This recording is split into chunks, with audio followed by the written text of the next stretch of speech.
गेल्या काही दिवसांपासून बाजारामध्ये या साईजच्या किंवा या कलरच्या अशा थोड्याशा मोठ्या आणि थोड्याशा बुटक्या मिरच्या येत आहेत। मी नेहमी पोपटी कलरच्या कमी तिखटाच्या मिरच्या वापरते, पण त्या मिरच्या मला 2 बाजारी भेटतच नाहीयेत। मी लास्ट बाजारी आणल्याच नाही, कारण म्हटलं की आठवडाभर मला पुरतील एवढ्या मिरच्या होण्या माझ्याकडे होत्या। तर आमच्याकडे रविवारचा बाजार भरतो आणि बाजारामध्ये मला यावेळेला सुद्धा याच मिरच्या भेटल्या, त्याच्यापेक्षा सुद्धा बुटक्या आणि थोड्या हिरव्या होत्या। म्हणजे साईज छोट्या असतात आणि हिरव्या असतात, त्या खूप तिखट असतात, त्याचा ठसका सुद्धा खूप जोरात उडतो आणि त्या मिरच्या आमच्या घरी सहन होत नाहीत। मुलांना वगैरे भाजी वगैरे केली त्याची तर त्रास होतो।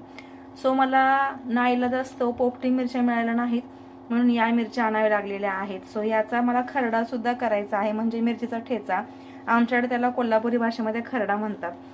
तर छान फ्रेश ताज्या ताज्या मिरच्या तर आहेत, पण आता ह्याचा रिझल्ट कसा आहे तो मला माहित नाही। तुम्हाला जर माहित असेल, तुम्ही या मिरच्या वापरत असाल तर